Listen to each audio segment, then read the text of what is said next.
What's good? What's good, everybody? Welcome back to another episode of The Urban Platform Speaks. Make sure to like and subscribe as you tune into the channel. You check out the content. And with that being said, man, I want to talk about Isiah Thomas, man. So Isiah Thomas, he continues to try to. I don't know if I think he's trying to change the narrative about himself and also change the narrative about Michael Jordan. And people are saying that Isiah Thomas, is he really looking like he's obsessed with Michael Jordan, and it's making him look like he's not stable, right? And so I heard somebody else say, well, it's got to be something deeper than just that. Mike being able to keep Isiah Thomas off of that dream team, right? And I started thinking about it. I said, well, maybe there's some truth to that. What else could it have been besides Mike keeping him off the dream team? Now, not that keeping Isiah Thomas off of that dream team wasn't big enough, because it affected Isiah Thomas' legacy, and it affected how like how he will go down in history. He could have been on that dream team, which a lot of people think that Isiah Thomas deserved to be on there. Uh, myself included. I don't think that the college guy should have been on there. Was it Christian Laettner? I think that Christian Laettner should not have been on that team.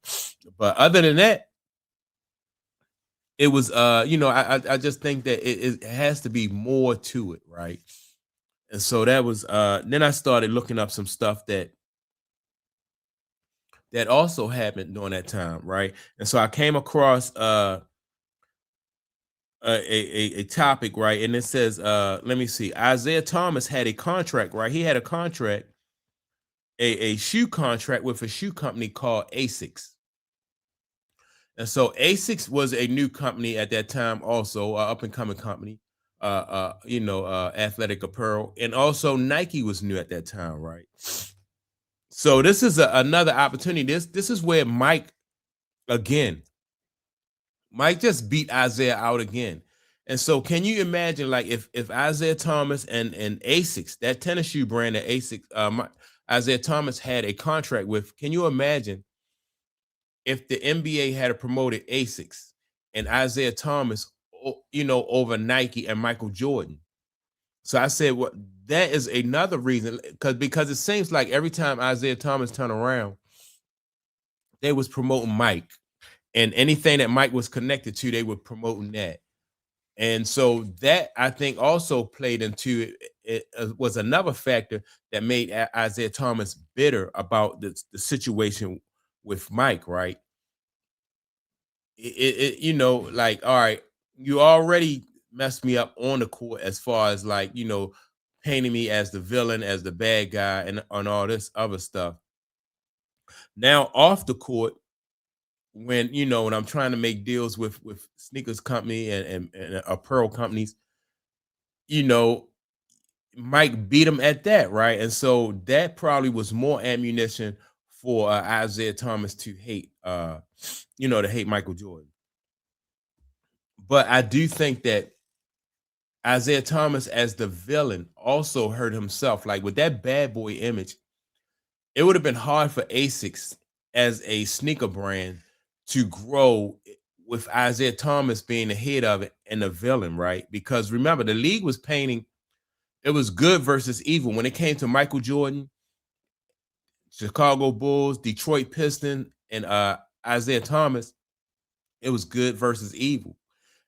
And so good had to win out in that situation, which good was Michael Jordan. The bad boys was the Pistons. And I think the only mistake that was made by the tennis shoe company Asics, because they attached their brand to Isiah. But I can't think of another brand that really grew attaching themselves to a villain. Most of the time people want to see the good guy win. They don't want to see the bad guy win. At least during those times, like sometimes when you watch movies or sometimes the bad guy get away and stuff like that. But back then, when Mike was doing his thing and Isiah was doing his thing, it was all about the good guy being able to win. And Mike beat him out again when it came to that, right? And so, um, Isaiah was marketable to a certain extent because they used to call Isaiah the smiling assassin, right? And they used to always talk about how Isaiah Thomas was always smiling, and it was good for marketing, but people didn't really because it was kind of like a conflict. So you see Isaiah Thomas always smiling and seemed like he was a nice guy, but people kind of saw through that because of the playing style of the Detroit Pistons.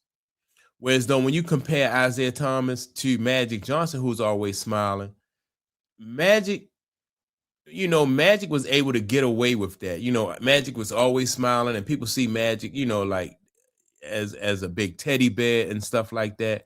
But they didn't really see Isiah Thomas in that light.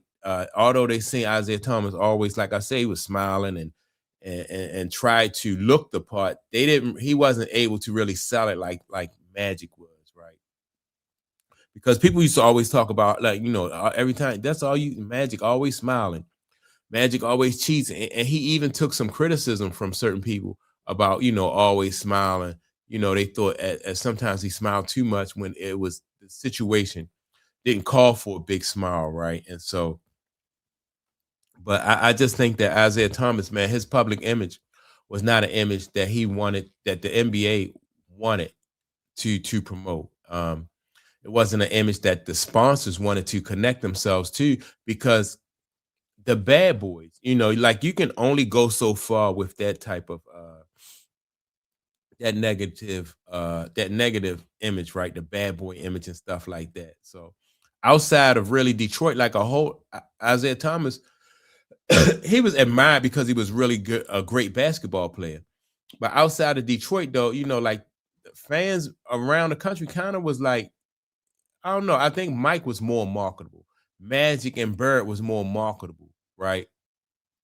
Everybody can, when it comes to competition and stuff like that, people understand that games are going to get physical, they're going to get chippy and stuff like that. But they Isiah Thomas and the Detroit Pistons just took it to a whole nother level. And so when they were winning, like when those years, those 2 years that they won a championship, they still were not as popular as Bird and the Celtics. They were not as popular as Magic and the Lakers, and they definitely once Mike took off and started winning, they wasn't as popular as so as Mike. So Isiah Thomas has plenty of reason, in my opinion, to be mad. But the thing about it is like how you go about it.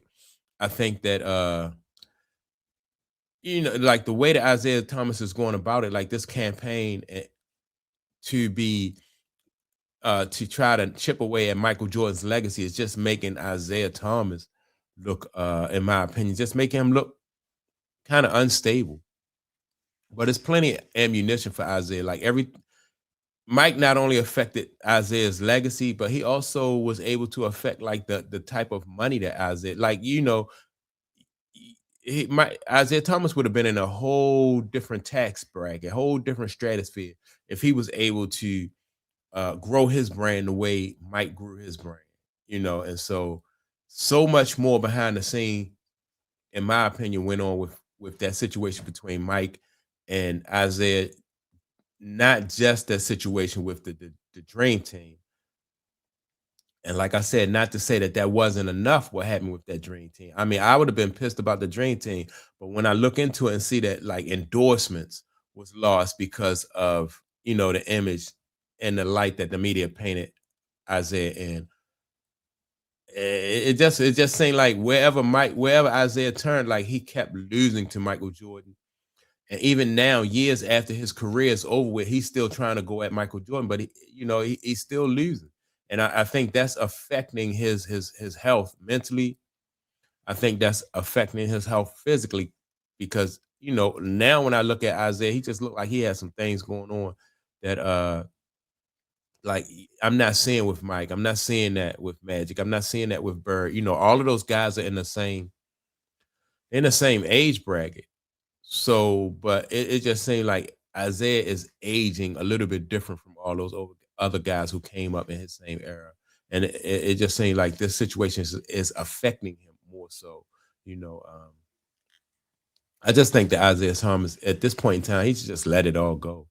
But I doubt if he do that. I think Isiah Thomas is going to continue to try to chip away at Michael Jordan's legacy, and you know, I don't know. I just don't think it. I don't think it's going to work. I just think, for the sake of his health, I think he should let it go. So that's my take on it. Make sure to like and subscribe to the channel. Also, don't forget to leave a comment. And with that being said, man, I'm gonna check y'all out in the next video.